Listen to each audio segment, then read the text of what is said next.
Welcome back to Old War Stories with Uncle Jay. This one is entitled A Prank Gone Wrong. I'm going to date this about 2012 or so. We got a guy in who worked part-time, only for maybe a year and a half, something like that. His name was Bill, and he was in the shop with us for that period of time. Bill would work Friday, Saturday, Sunday, something like that, like Friday evening, Saturday, and then Sunday he was there with us or something. But then he was out all the rest of the week, Monday, Tuesday, Wednesday, Thursday. Bill was a young kid, 20, 21, something like that. Had his whole life ahead of him, and he wanted to become a police officer ultimately. So he was just doing this for the time being. And apparently he knew a bit about computers, and Pat knew him from a store that he used to work at back in the day, or some shit like that. So he kind of knew Bill, and when Bill applied, he's like, oh yeah, absolutely, and they hired him on and that. Well, Bill was a couple things. One is he often would not be able to finish a machine in time on Sunday, and then he'd leave it on my bench for me to finish up on Monday. And he was nice. He wrote a note and stuff like that. I remember one in particular. He gave me customer's Dell desktop. Had a bad hard drive, so you replace the drive, reinstall Windows, and then we had to run the Windows updates and that. Well, I knew this particular model. You had to install the drivers for something before you applied particular service packs. I think it was still Windows XP at the time. I may have the dates off. I don't know exactly when this was precisely, but I think that was about a fair time. It's toward the tail end of XP, whenever that actually was, which might have been 2012. Anyways, he would leave me a note saying, bad hard drive, replaced, reinstalled Windows, run Windows updates, couldn't finish in time. Thanks, Bill.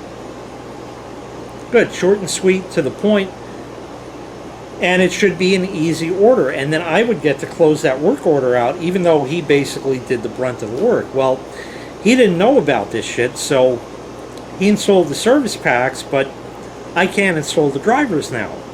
So I had to reinstall Windows, undo basically. So basically all he really did was replace the actual hard drive, which is just a minute or two, really, because a lot of those machines were toolless. You needed no tools to get into the case or to replace the hard drive. It had pins in a carrier that would then just slide in. You just grab the clips, pull it out, kind of bend it out, the drive would come out, drop the new one in, plug it in. And the rest of the time he spent spinning his wheels in the mud. And I would tell him the next Sunday when I saw him, because I didn't work Friday or Saturday, yeah, you remember that guy's Dell? John Smith? I had to reinstall Windows. You can't install the service packs on that before installing the drivers. You have to do the drivers first. Oh man, sorry man. So he didn't know all the that much, if you will. But he was a nice enough guy. Alright, so I didn't really have too much of a problem with him, but a lot of times these machines he would leave me were more of a pain in the ass than he made them out to be. Bill, being young, also was sort of a prankster. He knew better than to fuck with me. But the guy Dan that we worked with, Dan was a clusterfuck shit show. Always complaining about everything. Not a chronic complainer, but like, I don't know, I don't know how I'm going to make it. We don't have money to get oil to heat the house, this and that. But he worked and his wife worked. They had 2 kids, so I get that part. But still, you know, like come on, listen, if you can't cut the mustard with 2 salaries coming in, you can't be living in this abode.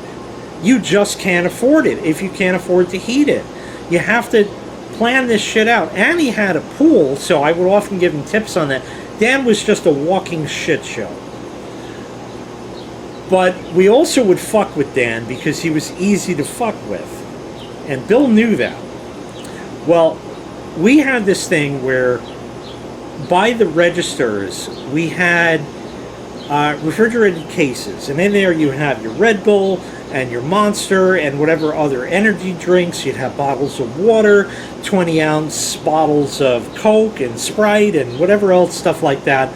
So oftentimes we wanted stuff to drink, so we'd pull our money together and send one guy out, and he'd get a Sprite for this guy, a Coke for that guy, a Monster for this guy, and often that guy would end up keeping the change as doing the service for us for going out there and getting it.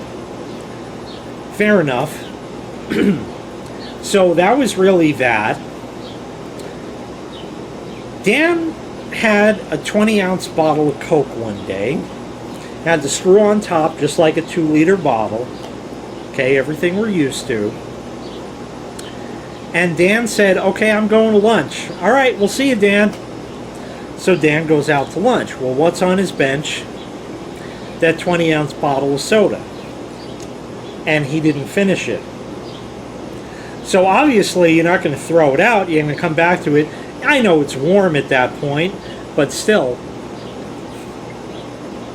So Bill said, hey, I got an idea. I'm going to put super glue on the cap and glue it on. So that way Dan can't open it when he comes back. Well, like I said, this is a prank gone wrong. The glue didn't set in time. And Dan drank it and got a taste of super glue and spit out his Coke just everywhere, you know. And he's like, oh man, what happened? And then Bill's like, I guess it didn't work, Dan. We tried to fuck with you. You know, I tried super gluing the cap, but I guess it didn't set in time. So Dan's like, oh my god, oh, what am I gonna do? Like, I mean, I might have ingested that stuff. Like, am I gonna die? You know, Dan was this kind of guy that he would like worry about everything and shit like that. So I said, Dan, you're gonna be fine. You spit most of it out. If anything, you just got the tiniest taste of it. It's not gonna kill you. It's not that kind of poison. I said, Dan, look, this is graphic. So if you don't like graphic shit, tune out now. Sorry. I said, Dan, it's okay. You're going to be fine. I said, Dan, the very worst that's going to happen is it's going to go through your system. You're going to be perfectly fine. But then when you go to pee, it's just going to glue the little flaps in your dick together so you can't pee. Oh my god. He just went crazy and shit. So, basically, long and short of the story is they gave Bill a slap on the wrist and said, don't do that again. And that was kind of the end of the story. But Dan was so easy to fuck with. Oh, man, what a character he was, really. Anyway, all these tiny middle stories were prompted from the dream I had about that place last night. So anyway, I'm done with that for a while, thank God. But yes, there are plenty more of Tiny Middle stories to come. I got one more I'm going to tell today, or two more? Two more. Not part of Tiny Middle. But anyway, that's going to wrap this one up.